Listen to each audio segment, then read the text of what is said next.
የብሉይ ኪዳን መጻሕፍት ቁጥራቸው 46 ነው።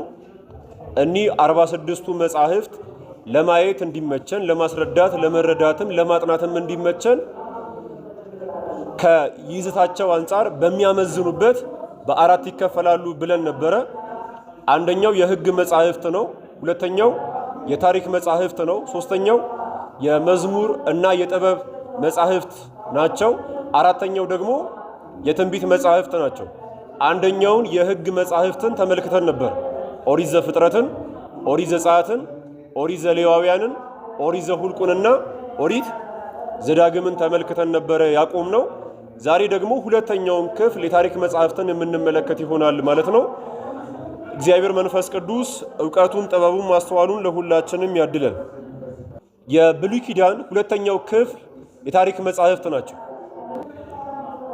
የታሪክ መጻሕፍት የሚባሉት ትኩረታቸው ምን ላይ ነው ከተባለ በእግዚአብሔርና በእስራኤል መካከል ስለነበረው ግንኙነት ነው። በመጻሕፍቱ ውስጥ የምናገኘው ጠቅላላ ሐሳብ በእግዚአብሔርና በእስራኤል መካከል ስለነበረው ግንኙነት ላይ ትኩረት ያደረገ ነው። እነዚህ መጻሕፍት በአብዛኛው የእስራኤልን ሕዝብ እና የነገስታትን ታሪክ በሰፊው ይተርካሉ። የታሪክ መጻሕፍት ከሚባሉት መካከል አንደኛው የመጀመሪያው መጽሐፈ ኢያሱ ነው። መጽሐፈ ኢያሱ ነው።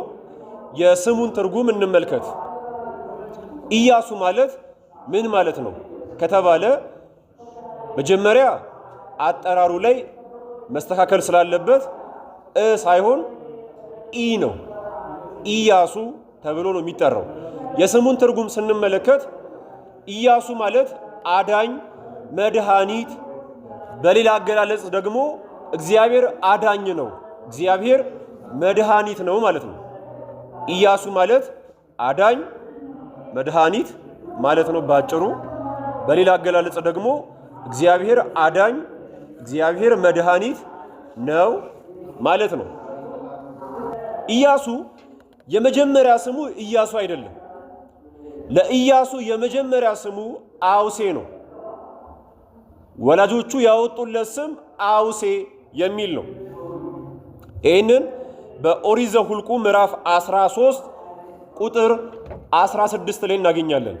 ኦሪት ዘኍልቍ ምዕራፍ 13 ቁጥር 16 ላይ ታዲያ ለኢያሱ ወላጆቹ ያወጡለት ስም አውሴ ከሆነ ኢያሱ ብሎ የሰየመው ማን ነው ከተባለ ሊቀ ነቢያት ቅዱስ ሙሴ ነው። ሙሴም ይላል የነዌን ልጅ አውሴን ኢያሱ ብሎ ጠራው ይላል። በዚህ ክፍል የመጀመሪያ ስሙ የኢያሱ ማን እንደሆነ ለአውሴ ደግሞ ኢያሱ ብሎ ማን እንዳወጣለት ይናገራል ማለት ነው። ኢያሱ የእስራኤልን ሕዝብ በአጭር ታጥቆ ዘገር ነቅንቆ ጋሻ ነጥቆ አማሌቃውያንን አጥፍቶ ከስጋ ጠላቶቻቸው ስላዳናቸው መድኃኒት ተብሏል። የኢያሱ መድኃኒትነት ጊዜያዊና ለክርስቶስ መድኃኒትነት ምሳሌ ነው። አምላካችን ኢየሱስ ክርስቶስ ግን በዕለተ ዓርብ በመልዕልተ መስቀል ተሰቅሎ ቅዱስ ስጋውን ቆርሶ ክቡር ደሙን አፍስሶ ከነፍሳችን ጠላትና ከዘላለም ሞት አድኖናልና እርሱ እውነተኛ መድኃኒታችን ነው።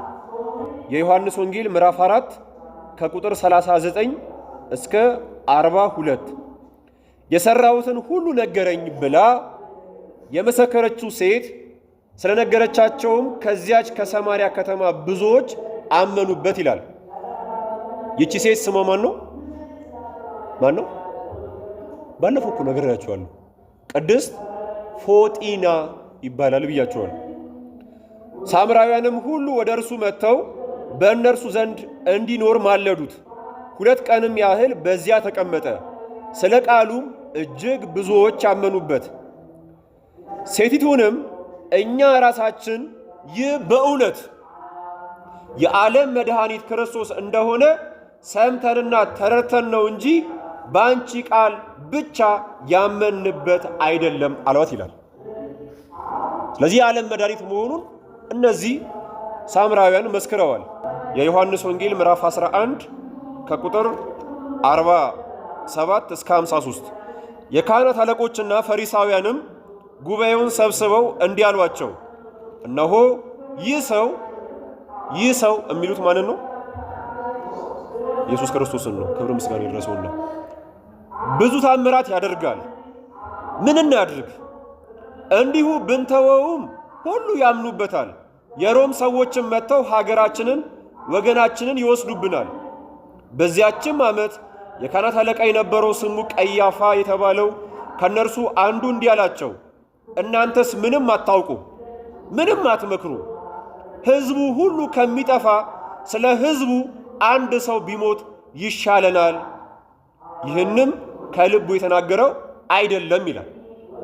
መንፈስ ቅዱስ አፉን ከፍቶ ፊቱን ጸፍቶ ያናገረው ነው እንጂ ኢየሱስ ክርስቶስ የሞተው ለአንድ ሰው፣ ለአንድ ማህበረሰብ፣ ለአንድ ጎሳ፣ ለአንድ ብሔር፣ ለአንድ ሀገር አይደለም። የሞተው ለማን ነው? ለዓለም ነው። ሮሜ ምዕራፍ 11 ቁጥር 26 ከዚህ በኋላም መላው እስራኤል ይድናሉ። መጽሐፍ እንዲህ እንዳለ አዳኝ ከጽዮን ይወጣል፣ ከያዕቆብም ኃጢአትን ያስወግዳል ይላል። አዳኝ ከምን ይወጣል? ከጽዮን ይወጣል። ስለዚህ ኢየሱስ ክርስቶስ አማናዊ መድኃኒት መሆኑን እንግዲህ መጻሕፍት በዚህ መልክ ይተባበሩበታል ማለት ነው። ይዘቱን ስንመለከት መጽሐፈ ኢያሱ የእስራኤል ሕዝብ በእግዚአብሔር ኃይልና በኢያሱ መሪነት ከነዓንን እንደወረሱ ይተርካል። ይዘቱ የእስራኤል ሕዝብ በእግዚአብሔር ኃይልና በኢያሱ መሪነት ከነዓንን እንደወረሱ ይተርካል። ሁለተኛ ይዘቱ የእግዚአብሔርን ታማኝነት ያስረዳል። የእግዚአብሔርን ታማኝነት ያስረዳል። ምክንያቱም አወርሳቸዋለሁ ያለውን አውርሷቸዋልና። ለአብርሃም የገባለት ቃል ኪዳን ነበረ። ለአብርሃም የገባለትን ቃል ኪዳን የእስራኤል ሕዝብ ከነዓንን እንዲወርሱ በማድረግ ፈጽሞለታል። እና እግዚአብሔር አምላክ የተናገረውን የሚፈጽም የገባውን ቃል ኪዳን እማይረሳ ምሎ የማይከዳ አምላክ ነው። እና እግዚአብሔር አምላክ ለማን ምን መቼ እንዴት መግባት እንዳለበት ያውቃል። እግዚአብሔር አምላክ ኪዳን ሲገባ ከስሜት ንጹህ ሆኖ ነው። ከምን ንጹህ ሆኖ ነው? ኪዳን ምንድን ነው? ውል፣ መሐላ፣ ስምምነት ነው። እኛም የተፈጠርነው በእግዚአብሔር አርአያና አምሳል ስለሆነ እኛም ልክ እንደ አባታችን ቅዱስ እግዚአብሔር ለማን ምን መቼ እንዴት ኪዳን መግባት እንዳለብን ማወቅ አለብን ማለት ነው። ስለዚህ እኛም እንደ እግዚአብሔር አምላካችን ከስሜት ጽዱ ሆነን ኪዳን ልንገባ ይገባናል። አቅማችንን አገናዝበን፣ እድሜያችንን አይተን፣ ጉልበታችንንም አይተን፣ ጊዜያችንንም አይተን ጉዳዩን በሚገባ መርምረን ቃል ልንገባ ይገባናል።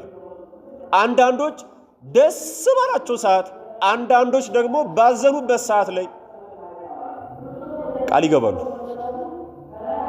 በሐዘንም ሆነ በደስታ ጊዜ የምትገባው ኪዳን ያንተ ሳይሆን ስሜት የወለደው ነው። ስሜታዊ ሆነን የሆነ ቃል ልንናገር፣ የሆነን ቃል ጽፈን ለሆነ ሰው ልንልክ አይገባንም። በዚህ ጎን ለጎን እግዚአብሔር ለኛ የገባውን ቃል እንደማይረሳና እንደሚፈጽምልን ያስረዳል። ለሙሴ የገባውን ቃል በደብረ ታቦር ፈጽሟል። ለአብርሃም የገባውን ቃል የእስራኤልን ሕዝብ ከነዓን እንዲገቡ በማድረግ ፈጽሟል። ጸሐፊው ቅዱስ ኢያሱ ነው። በመጽሐፈ ኢያሱ ምዕራፍ 24 ቁጥር 26 እንደተገለጸው መጽሐፈ ኢያሱ ምዕራፍ 24 ቁጥር 26 ላይ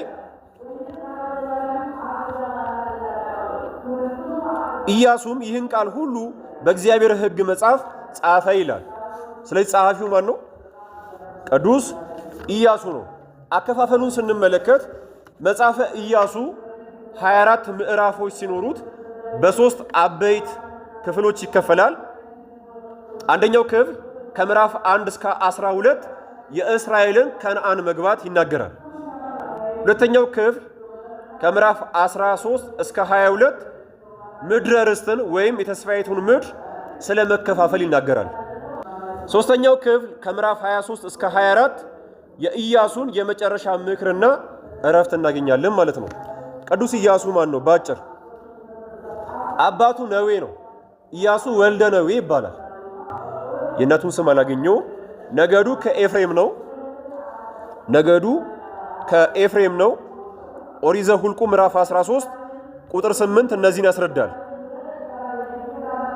ነገዱ ከማን እንደሆነ እንዲሁም ደግሞ አባቱ ማን እንደሆነ ይናገራል። ኦሪት ዘኍልቍ ምዕራፍ 13 ቁጥር 8 ከኤፍሬም ነገድ የነዌ ልጅ አውሴ ይላል። ከኤፍሬም ነገድ የነዌ ልጅ አውሴ ይላል።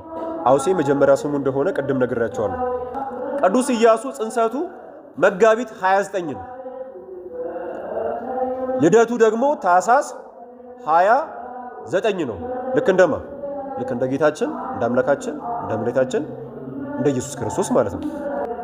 ቅዱስ ኢያሱ ከታናሽነቱ ጀምሮ ለሙሴ አንገቱን ዝቅ አድርጎ የሚታዘዝ ፍጹም ትሑት የሆነ ሰው ነበር። ቅዱስ ኢያሱ በሙሴ ላይ ያደረ መንፈስ ቅዱስ ያደረበት አባት ነው። ወደ ከነዓን ከተላኩት ከ12ቱ ሰላዮች መካከል መልካም ዜና ካመጡት አንዱ ነው። እውነቱን ከተናገሩት መካከል አንዱ ነው። ከ12ቱ ሰላዮች መካከል እውነቱን የተናገሩ እነማን ናቸው? ኢያሱ ከነገደ ኤፍሬም፣ ካሌብ ከይሁዳ ነገድ ነው። የዮፍኒ ልጅ ማለት ነው ካሌብ። ስለዚህ እግዚአብሔር አምላክ ስለ እምነታቸውና ስለ እውነታቸው ኢያሱና ካሌብን ብቻ ከግብፅ ከወጡት መካከል ምድረ ርስትን እንዲወርሱ አድርጓቸዋል። ቅዱስ ሙሴ ሕጉ የተጻፈበትን ጽላት ለመቀበል ወደ ሲና ተራራ ሲወጣ እስከ ተራራው ስር ድረስ አብሮት የሄደው ማን ነበር? ቅዱስ ኢያሱ ነበር። ሙሴ 10ቱን ቃላተ ኦሪት ለመቀበል 40 መዓልትና 40 ሌሊት ጾሟል። ኢያሱስ ጾሟል። ሙሴን ያጸና መንፈስ ቅዱስ ኢያሱንም አጽንቶ ስለነበረ 40 መዓልትና 40 ሌሊት እርሱ ልክ እንደ ሙሴ ምን ብሏል? ጾሟል። ቅዱስ ኢያሱ ሰላዮችን ልኮ አስገምግሞ ኢያሪኮን ማለት ነው ባህረ ዮርዳኖስን ከፍሎ ሕዝቡን አሻግሮ የኢያሪኮን ቅጥር 7 ጊዜ ዞሮ በኃይለ እግዚአብሔር አፍርሶ የኢያሪኮን ነገሥታት አጥፍቶ ለሕዝቡ ምድረ ርስትን አውርሷቸዋል። የተስፋይቱን ምድር ለማውረስ ከግብፅ ያወጣቸው ሙሴ ቢሆንም ያወረሳቸው ግን ማን ነው?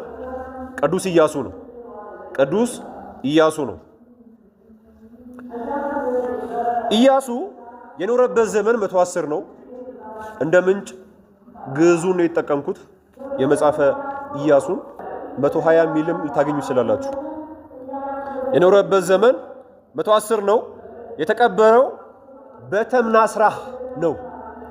ተምናስራህ የተቀበረው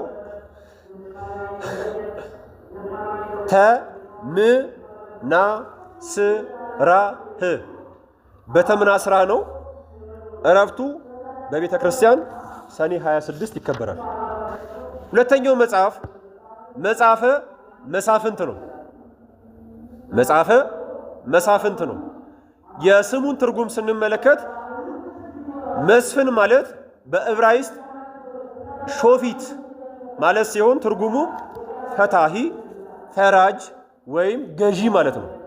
መስፍን ማለት ፈራጅ፣ ገዢ ወይም በግዕዙ ፈታሂ ማለት ነው። መሳፍንት ደግሞ ማለት ነው ፈራጆች፣ ገዢዎች ተብሎ ይተረጎማል ማለት ነው። የሰባው ሊቃናትም የዕብራይስጡን ርዕስ ቃል በቃል በመተርጎም ኪርቱይ ብለውታል። መጽሐፈ መሳፍንትን ስንመለከት የመሳፍንትን ነገር የሚተርክ መጽሐፍ ነው። የማንን የመሳፍንትን ነገር የሚተርክ መጽሐፍ ነው። የመጽሐፈ ኢያሱ ተከታይ ክፍል ነው። የመጽሐፈ ኢያሱ ተከታይ ክፍል ነው። መጽሐፉ መጽሐፈ መሳፍንት ወይም መሳፍንት የተባለበት ምክንያት ምንድነው ከተባለ በእስራኤል ስለተሾሙ ስለ 13ቱ መሳፍንት የአገዛዝ ታሪክ ስለሚተርክ ነው። የ13ቱም መሳፍንት የአገዛዝ ታሪክ ስለሚተርክ መጽሐፉ ምን ተሰኝቷል? መጽሐፈ መሳፍንት ተሰኝቷል ወይም ተብሏል። እነዚህን እንግዲህ ስማቸውን ከመጽሐፈ መሳፍንት ምዕራፍ 3 ከቁጥር 7 እስከ ምዕራፍ 13 እናገኛለን። ስማቸውን እስኪ ስማቸውን እናስቀምጥ። ቶሎ ቶሎ ጻፉ።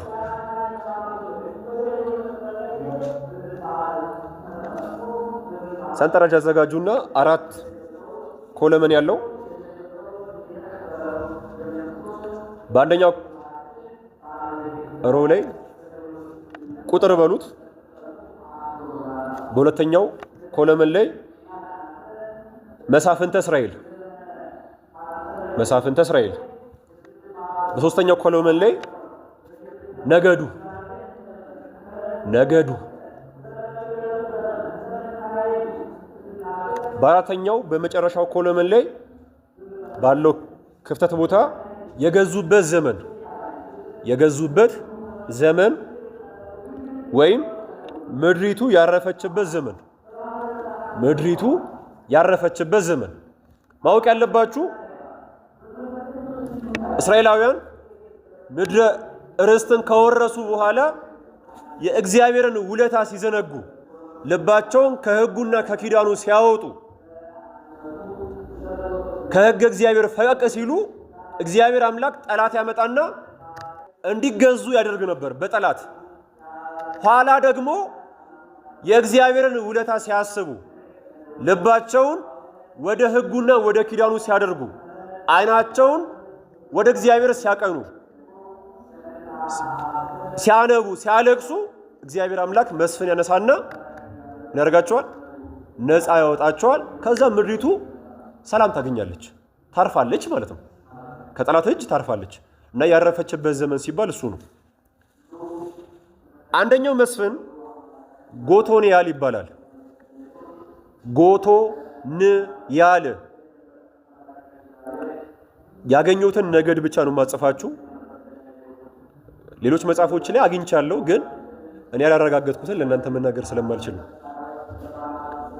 አንደኛው መሳፍንተ እስራኤል የእስራኤል መስፍን ጎቶንያል ነው። ነገዱን ዝለሉትና የገዛበት ዘመን 40 ነው። የገዛበት ዘመን 40 ነው። ስለዚህ ለ40 ዘመን ምድሪቱ ምን ብላለች?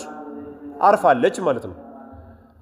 ሁለተኛው መሳፍንተ እስራኤል ናኦድ ነው።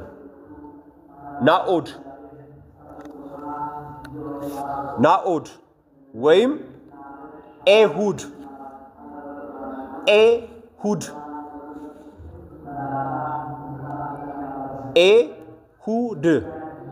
ነገዱ ብንያም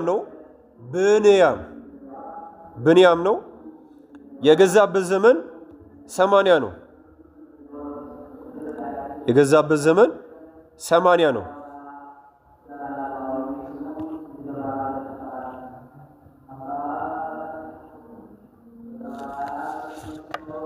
ሶስተኛው መሳፍንተ እስራኤል ሴሜጋር ነው። ሴሜጋር ነው። ሴሜጋር። አራተኛው መሳፍንተ እስራኤል ወይም የእስራኤል መሳፍንት የሚባሉት ሁለት ናቸው አንድ ላይ፣ ዲቦራና ባርቅ ናቸው። ዲቦራና ባርቅ። አራተኛ መሳፍንተ እስራኤል ዲቦራና ባርቅ። ነገዳቸው ኤፍሬምና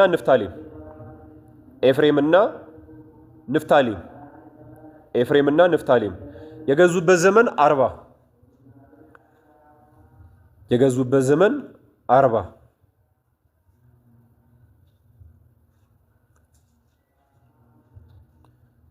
ሐሳቡ ግልጽ ነው አይደል? አሁን መስፍን ሲባል ማወቅ ያለባችሁ ዙፋን ተቀምጦለት ምናምን እንደዛ እንዳይመስላችሁ 40 ዓመት ገዛ ሲባል ምድሪቱ ለ40 ዘመን ምን አለች ማለት ነው አረፈች ማለት ነው እንጂ ልክ እንደ ንጉስ ቁጭ ብሎ እንደዛ አይደለም ሌሎቹንም ተመለከታላችሁ አምስተኛው መሳፍንተ እስራኤል ጌዴዎን ነው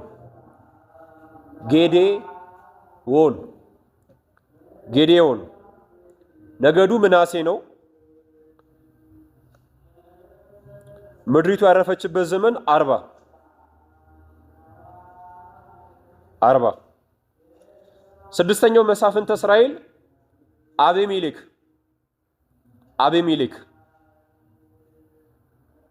አቤሜሌክ ምድሪቱ ያረፈችበት ዘመን 3 ዓመት ማለት ነው ሰባተኛው መሳፍንተ እስራኤል ቶላ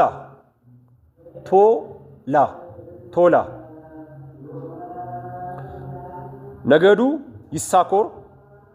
ይሳኮር ወይም ይሳኮር ነው የምትሉት እሺ ይሳኮር ምድሪቱ ያረፈችበት ዘመን 23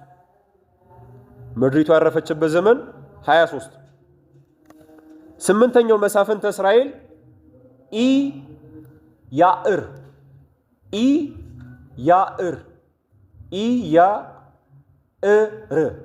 ኢያዕር ምድሪቱ ያረፈችበት ዘመን 22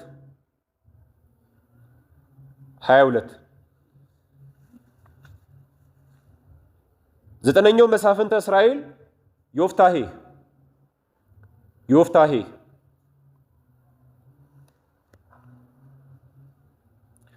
ምድሪቱ ያረፈችበት ዘመን 7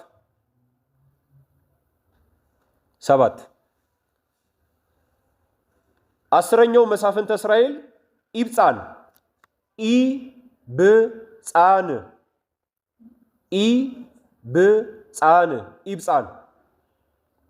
ወይም ሐሴቦን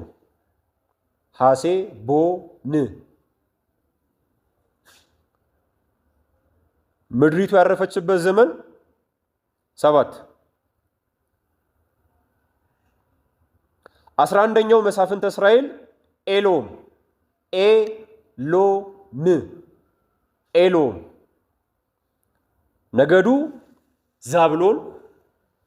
ነገዱ ዛብሎን ምድሪቱ ያረፈችበት ዘመን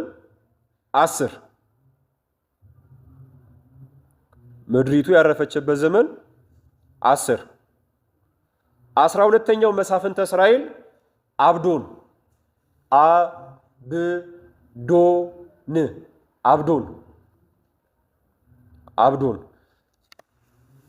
ነገዱ ኤፍሬም ምድሪቱ ያረፈችበት ዘመን 8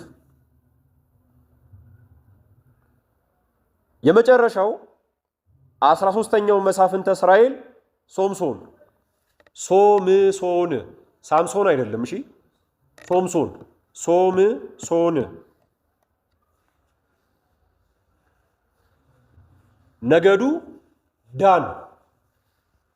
ነገዱ ዳን ምድሪቱ ያረፈችበት ዘመን 20 ዘመነ መሳፍንት የሚባለው 450 ዓመት ነው ስንት ዓመት 450 ዓመት ነው ይሄንንም የሐዋርያት ሥራ ምዕራፍ 13 ቁጥር 20 ላይ እናገኘዋለን የሐዋርያት ሥራ ምዕራፍ 13 ቁጥር 20 ከዚህም በኋላ እስከ ነብዩ እስከ ሳሙኤል ድረስ 450 ዓመት ያህል መሳፍንትን ሰጣቸው ምንን ሰጣቸው መሳፍንትን ስለዚህ ዘመነ መሳፍንት ስንት ዓመት ነው 450 ዓመት ነው ማወቅ ያለባችሁ መሳፍንት እንደ ነገስታት ሐረገ ምስፍና አልነበራቸው። ምን አልነበራቸው? ለምሳሌ ቅዱስ ዳዊት ሲያርፍ የሚተካው ማን ነው? ልጁ ነው። በመሳፍንት ግን እንደዚህ የለም። አንዱ መስፍን ሲሞት ልጁ አይተካም። የመሳፍንት የመስፍንነት ስልጣን ከአባት ወደ ልጅ በውርስ የሚተላለፍ አልነበረም። ከእያንዳንዱ ነገድ መስፍን ሊነሳ ይችል ነበር። ይኸው ተመልክተናል አይደል? ከተለያየ ነገድ ነው የተነሱት። የመጽሐፈ መሳፍንት ጸሐፊው ቅዱስ ሳሙኤል ነው። ይዘቱን ስንመለከት በእስራኤል ንጉሥ ባልነበረበት ዘመን እግዚአብሔር በመሳፍንት አማካኝነት እንዴት ከጠላቶቻቸው እንዳዳናቸው ይገልጻል። የመጽሐፉ ዋና ሐሳብ ትንሽ ፈጠን ልል ነው። የመጽሐፉ ዋና ሐሳብ እስራኤል የእግዚአብሔርን ውለታ በመዘንጋታቸው እንዴት ለአሕዛብ አሳልፎ ይሰጣቸው እንደነበርና በተመለሱም ጊዜ መሳፍንቱን እያስነሳ በእነርሱ አማካኝነት እግዚአብሔር ነፃ ያወጣቸው እንደነበር መተረክ ነው። አከፋፈሉን ስንመለከት መጽሐፈ መሳፍንት 21 ምዕራፎች ሲኖሩት በ3 አበይት ክፍሎች ይከፈላል። አንደኛው ክፍል ከምዕራፍ 1 እስከ 2 እስራኤል የእግዚአብሔርን ውለታ ስለመዘንጋታቸው ይናገራል። ሁለተኛው ክፍል ከምዕራፍ 3 እስከ 16 የመሳፍንቱን አነሳስና በእነርሱ አማካኝነት የተፈጸሙ ታሪኮችን እናገኛለን። ሶስተኛው ክፍል ከምዕራፍ 17 እስከ 21 ንጉሥ ባልነበረበት ዘመን የተፈጸሙ ታሪኮችን እናገኛለን ማለት ነው። ሶስተኛው መጽሐፈ ሩት ነው። መጽሐፈ ሩት በ3 ሴቶች ስም ከሚጠሩ መጽሐፍት መካከል አንዱ መጽሐፈ ሩት ነው። አንደኛው መጽሐፈ ሩት ነው። ሁለተኛው መጽሐፈ ዮዲት ነው። ሶስተኛው መጽሐፈ አስቴር ነው። ሩት ሞዓባዊ ስትሆን በእምነትና አይሁዳዊውን ቦዔዝን በማግባት አይሁዳዊ ትሆናለች። በዚህ ምክንያት ለእስራኤል ንጉሥ ለዳዊት ቅርብ አያት ስትሆን ለእስራኤል ዘነፍስ ንጉሥ ለሆነው ለጌታችን ለአምላካችን ለመድኃኒታችን ለኢየሱስ ክርስቶስ ደግሞ በሥጋ ሩቅ ቅድመ አያት ሆናለች። ሩት ከቦዔዝ ኢዮቤድን ትወልዳለች። ማንን? ኢዮቤድን። ኢዮቤድ እሴይን ይወልዳል። እሴይ ደግሞ ማንን ይወልዳል? ቅዱስ ዳዊትን ይወልዳል ማለት ነው። መጽሐፈ ሩት ምዕራፍ 4 ከቁጥር 13 እስከ 17፣ መጽሐፈ ሩት ምዕራፍ 4 ከቁጥር 13 እስከ 17፣ የማቴዎስ ወንጌል ምዕራፍ 1 ቁጥር 5፣ የማቴዎስ ወንጌል ምዕራፍ 1 ከቁጥር 5። መጽሐፉ በእርሷ ስም የተጠራበት ምክንያት ምንድነው ከተባለ ስለማን የሚናገር ስለሆነ ነው? ስለ ሩት የሚናገር ስለሆነ ነው። ስለ ሩት የሚተርክ ስለ ሩት ታሪክ የያዘ መጽሐፍ ስለሆነ መጽሐፉ እንግዲህ በእርሷ ስም ተሰይሟል ማለት ነው። ይዘቱን ስንመለከት መጽሐፈ ሩት የሩትን ነገር የሚናገር መጽሐፍ ነው። ታሪኩም የሩትን የኑሃሚንና የቦዔዝን ምልልስ የሚተነትን ግልጽ ጽሑፍ ነው። የቤተ ክርስቲያን ሊቃውንት መጽሐፉን ሰዎችን ካለማመን ወደ ማመን የሚያመጣ የእምነትና ስነ ምግባር መርህ መጽሐፍ ነው ይሉታል። የእምነትና የስነ ምግባር መርህ መጽሐፍ ነው ይሉታል። ከመጽሐፉ ዋና ዓላማዎች መካከል ሞዓባዊቷ ሩት በመሲሁ የዘር ሐረግ ውስጥ መግለጥ ነው።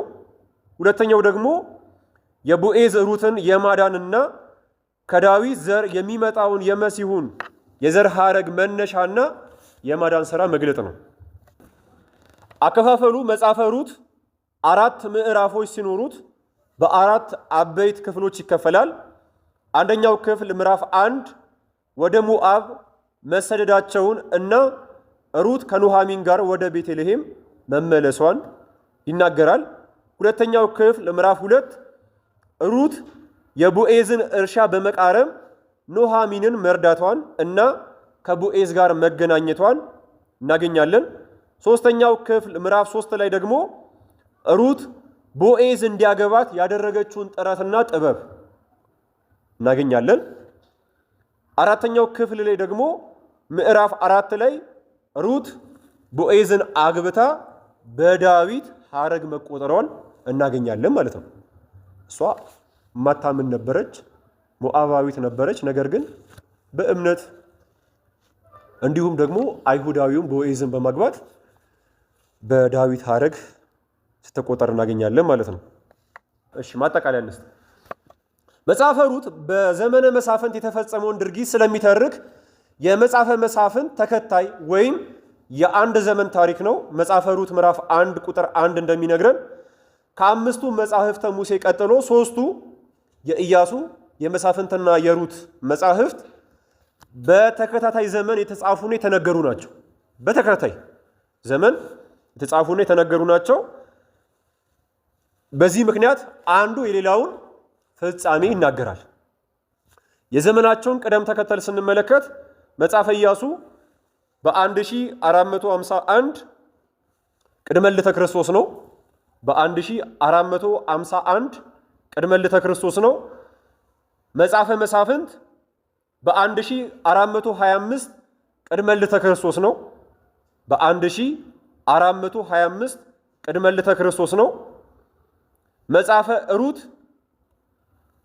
በ1322 ቅድመ ልደተ ክርስቶስ ነው።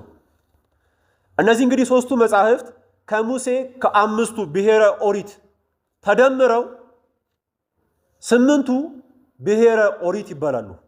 ምን ይባላሉ? 8ቱ ብሔረ ኦሪት እየተባሉ ይጠራሉ። እነዚህ ሶስቱ መጻሕፍት በግዕዝና በሰባ ሊቃናት ቀኖና መሰረት ከአምስቱ መጻሕፍተ ሙሴ ጋር ተደምረው 8ቱ ብሔረ ኦሪት እየተባሉ ይጠራሉ። የኦሪት መጻሕፍት ተብለው ይጠራሉ። ይህም የሆነው ለምንድን ነው ከተባለ አንደኛ ከሕጉ ጋር በተከታታይ በመነገራቸው ነው። ከሕጉ ጋር በተከታታይ በመነገራቸው ነው። ያን ያክል የጊዜ ልዩነት የላቸውም። ሁለተኛ እርስ በርስ በመያያዛቸው ነው። እርስ በርስ በመያያዛቸው ነው። አንዱ የአንዱን ፍጻሜ የሚናገር ስለሆነ ነው። በአይሁድ ቀኖና ደግሞ ሁለቱ የኢያሱና የመሳፍንት መጻሕፍት ከቀደምት ነቢያት ጋር ይመደባሉ። መጽሐፈ ኢያሱና መጽሐፈ መሳፍንት የሚመደቡት ከማን ነው? ከቀደምት ነቢያት ጋር ነው። መጽሐፈ ሩት ደግሞ የሚመደበው ከአምስቱ ጥቅልሎች ጋር ነው። ከአምስቱ ምን ጥቅልሎች? እስቲ እነሱን እንመልከት፣ ጻፏቸው። አምስቱ ጥቅልሎች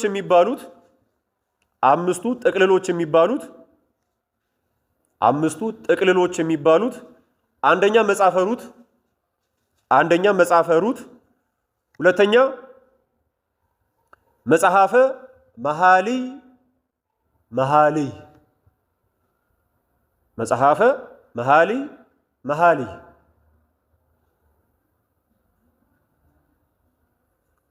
መኃልየ ዘሰሎሞን የሚባለው ማለት ነው። መኃልየ ዘሰሎሞን የሚባለው። ሶስተኛ መጽሐፈ ሰቆቃወ ኤርምያስ፣ መጽሐፈ ሰቆቃወ ኤርምያስ። አራተኛ መጽሐፈ አስቴር፣ መጽሐፈ አስቴር። አምስተኛ መጽሐፈ መክብብ ናቸው። መጽሐፈ መክብብ ናቸው። አራተኛው መጽሐፍተ ሳሙኤል ቀዳማዊና ካልዕ ነው። አንደኛ ሳሙኤልና ሁለተኛ ሳሙኤል። መጽሐፍተ ሳሙኤል ቀዳማዊና ካልዕ ጨረስን። እሺ መጽሐፈ ሩትን ጨረስን። አሁን ወደ ሌላኛው መጽሐፍ ገባን። አራተኛው መጽሐፍ ላይ ደርሰናል። መጽሐፍተ ሳሙኤል ቀዳማዊና ካልዕ። የስሙን ትርጉም ስንመለከት ሳሙኤል ማለት ከሁለት ቃላት የተገኘ ሲሆን ሳሙና ኤል የሚሉ ናቸው። ሳሙና ኤል። ሳሙ ማለት ስም ማለት ነው። ሳሙ ምን ማለት ነው? ስም ማለት ነው። ኤል ደግሞ ማለት አምላክ እግዚአብሔር ማለት ነው። ስለዚህ ሳሙኤል ማለት የእግዚአብሔር ስም ወይም በእንግሊዘኛው ኔም ኦፍ ጋድ ማለት ነው። የእግዚአብሔር ስም ማለት ነው ወይም የአምላክ ስም ማለት ነው። በሌላ አተረጓጎም ደግሞ ሳሙኤል ማለት እግዚአብሔር ሰማኝ ማለት ነው። እግዚአብሔር ሰማኝ ማለት ነው። እግዚአብሔር ሰማኝ ማለት ነው። እኒህ መጻሕፍት በሳሙኤል የተጠሩበት ምክንያት ምንድነው ከተባለ አንደኛ ቀብቶ ያነገሰ እርሱ ስለሆነ ነው። ቀብቶ ያነገሰ ማን ስለሆነ ነው? ሳሙኤል ስለሆነ ነው። ሳሙኤል የሾማቸውን ነገስታት ታሪክ ስለሚተርክ መጽሐፉ በእሱ ስም ተሰይሟል ማለት ነው። አንደኛ ቀብቶ ያነገሰ እርሱ ስለሆነ እርሱ ቀብቶ ያነገሳቸውን ነገስታት ታሪክ የሚናገር መጽሐፍ ስለሆነ፣ ሁለተኛ ጸሐፊው ነቢዩ ሳሙኤል ስለሆነ ነው። ጸሐፊው ነቢዩ ሳሙኤል ስለሆነ ነው። እኒህ መጻሕፍት አንደኛ ሳሙኤል እና ሁለተኛ ሳሙኤል በዋናነት እስራኤላውያን የእግዚአብሔርን ንጉስነት ያቃለሉበትንና በምድራዊ መንግስት መመራት የጀመሩበትን በስፋት ያትታሉ። ቀድሞ መሳፍንት ነበሩ እየተነሱ ያድኗቸው የነበሩት። ኋላ ግን አህዛብን ሲመለከቷቸው ንጉስ አላቸው። ይሄንን ተመልክተው ለኛም ንጉስ ይንገስልን ብለው የይነቅሽ ንጉስን ሳኦልን እንዲነግስ አድርገዋል። ይሄንን እንግዲህ የሚያስረዳ ነው። በአጠቃላይ እኒህ መጻሕፍት ከነቢዩ ሳሙኤል መጸነስ እና መወለድ ጀምሮ እስከ ንጉስ ዳዊት ሞት ድረስ የሚያካትቱ ናቸው። መጽሐፈ ሳሙኤል ቀዳማዊ። መጽሐፈ ሳሙኤል ቀዳማዊ ትምህርቱ የካቲት መጨረሻው አካባቢ ላይ እንደሚያልፍ እንግዲህ ተነግሮኛል። ለዛ ነው ትንሽ ፈጣን እንመልባችሁ። ጸሐፊው ነቢዩ ሳሙኤል ነው። በአንደኛ ሳሙኤል ምዕራፍ 10 ቁጥር 25 ላይ እንደተገለጸው አንደኛ ሳሙኤል ምዕራፍ 10 ቁጥር 25 ላይ እንደተገለጸው ጸሐፊው ነቢዩ ሳሙኤል ነው። ይዘቱ ስለ ካህኑ ኤሊ ልጆች፣ ስለ ሳሙኤል፣ ስለ ሳኦል መነሳት እንደዚሁም ስለ ሳኦል መውደቅና ስለ ቅዱስ ዳዊት መነሳት ይገልጻል። የታቦተ ጽዮንን ታሪክ ማወቅ የምትፈልጉ ከሆነ አንደኛ ሳሙኤልን ማንበብ ነው። አፊንና ፊናስ የሚባሉ ምን እንዳደረጉ ምን እንደደረሰባቸው፣ በእነሱ ምክንያት ታቦተ ጽዮን ላይ ምን እንደደረሰባት፣ ታቦተ ጽዮን በባዕድ ሀገር ሄዳ ምን አይነት ታምር እንዳደረገች፣ ከዛ በኋላ ደግሞ እንዴት ሆና እንደተመለሰች እንደዚህ አይነት ታሪኮችን የሚተርክ ነው። አንደኛ ሳሙኤል ከነቢዩ ሳሙኤል ልደት እስከ ንጉሥ ሳኦል ሞት ድረስ ያለውን የሚይዝ ነው። ከነቢዩ ሳሙኤል ልደት እስከ ንጉሥ ሳኦል ሞት ድረስ ያለውን የሚይዝ ነው። ሳኦል የነገሰው መቼ ነው ከተባለ በ4407 ዓመተ ዓለም ነው። በ4407 ዓመተ ዓለም ሳኦል ነግሷል። ከክርስቶስ ልደት ስንት ዓመት በፊት ማለት ነው? 1093 ዓመት በፊት ማለት ነው። አከፋፈሉ አንደኛ ሳሙኤል 31 ምዕራፎች ሲኖሩት በሶስት አበይት ክፍሎች ይከፈላል። አንደኛው ክፍል ከምዕራፍ 1 እስከ 7 የሳሙኤል ወላጆች ህይወታቸው ምን እንደሚመስል። ሐና መካን ነበረች። መካን በመሆኗ ምክንያት ምን አይነት ህይወት እንደገጠማት ካህኑ ኤሊ ምን ብሎ እንደተናገራትም ጭምር እናያለን። የሐና የምስጋና ጸሎትና የኤሊ ልጆች በደል፣ ታቦተ ጽዮን የተማረከችበት ሁኔታና በኤሊና በቤተሰቦቹ ላይ የደረሰው ቅጣት። ኤሊ ልጆቹን ቀጥቶ ባለማሳደጉ ምክንያት ልጆቼ ሆይ የምሰማባችሁ ነገር መልካም አይደለም፣ ክፉ ነው ብሎ ብቻ ነበር ይተው የነበረው። በአግባቡ ቢቀጣቸው ኖሮ እነሱም አይሞቱም ነበረ፣ የነሱ ሞት ለሱ ሞትም ምክንያት አይሆንም ነበር። እና አንዳንዶች አሉ አይደለ በስሱ ያደረከው ነገር እኮ ልክ አይደለም፣ እሺ ልጄ፣ እሺ ችግር የለውም የሚሉም ደግሞ አሉ። የታቦተ ጽዮን ተአምርና ከምርኮ መመለስ የነብዩ ሳሙኤል የክህነትና የመስፍንነት አገልግሎት ምን እንደሚመስል ይናገራል። ሁለተኛው ክፍል ከምዕራፍ 8 እስከ 15 የሳኦል መመረጥና መቀባት፣ ሳሙኤል መስፍንነቱን ለቆ መሰናበቱ፣ ሳኦል የፈጸማቸው 3 ስህተቶች። እነዚህ 3 ጥፋቶች አንደኛ ካህን ሳይሆን መስዋዕት ማቅረቡ ነው። ካህን ሳይሆን መስዋዕት ማቅረቡ ነው። ይጠብቅ ሲገባ ዘገየብኝ ብሎ መስዋዕት ራሱ ሰውቷል፣ ነብዩ ሳሙኤልን ሳይጠብቅ። ሁለተኛ ሊፈጽመው ያልቻለው መሐላ ነው። ሶስተኛ ደግሞ አጋግን መተው ነው። ማንን? አጋግ ማለት በእስራኤል ዘንድ እንኳን ሰውነቱ ስሙ ይፈራ የነበረ ነው። ስሙ አጋግ መጣ ሲባል እርጉዝ የሆኑ ሴቶች እንኳን ሳይቀሩ ጽንሳቸው ይጨናገፍባቸው ነበር፣ ይወርድባቸው ነበር። ከፍርሃት ተነሳ ማለት ነው። በጣም ይፈሩት ነበር።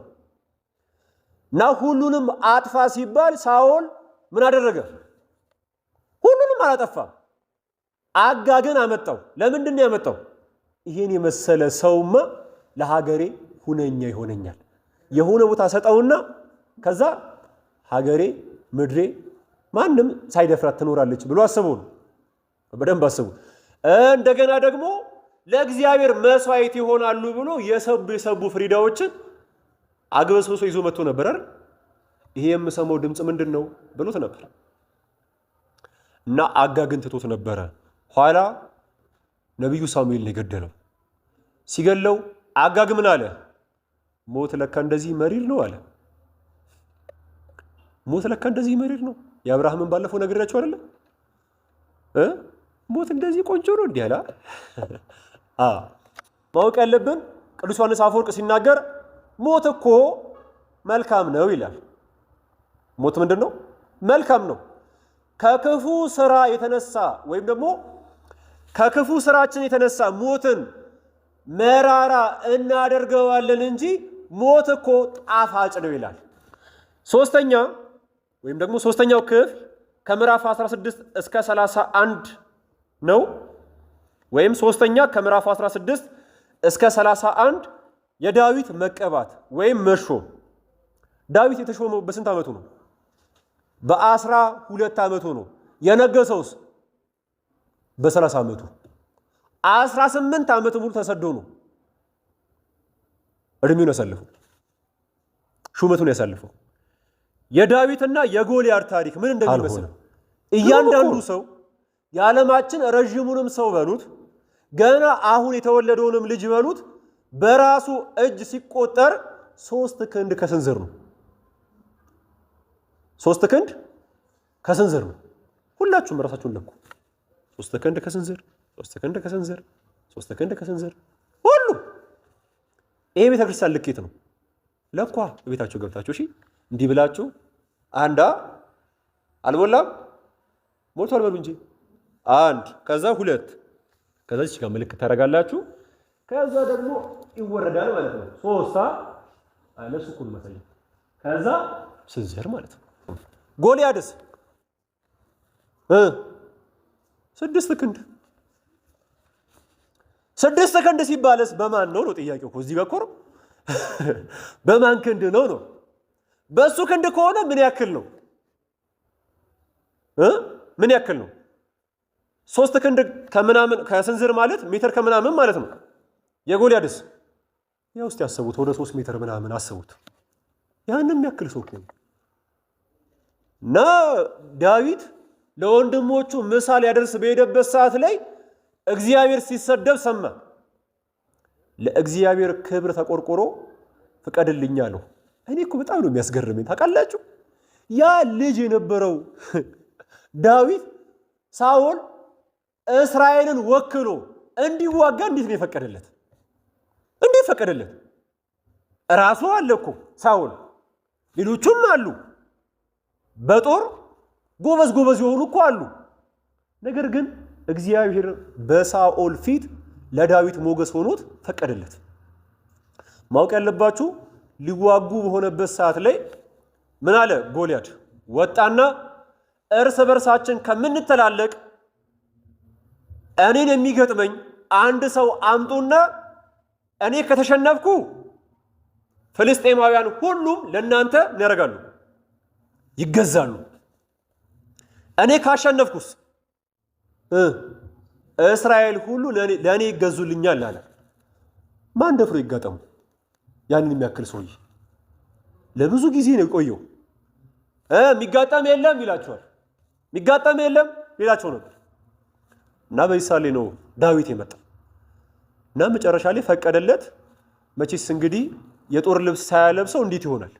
አለበሰው። የራስ ቁር አደረገለት፣ እዚህ ላይ የሚደረገውን አደረገለት፣ እጅ ላይ የሚደረገውን አስታጠቀው በደንብ አርግቶ ሰይፍ አስያዘው። ዳዊት እንኳን ሊዋጋ መራመድ አልቻለም። የጦሩ ዕቃ እንኳን ከበደው። በሉ አውልቁልኝ፣ እኔ እንደዚህ አልለመድኩም አለ። እንደዚህ አልለመድኩም ብሎ ከወንዝ ዳር ድንጋይ ያነሳ። ጎልያድ ከተ ብሎ ሳቀበት። ብለህ ልክ እንደ ውሻ በድንጋይ እኔን አለው።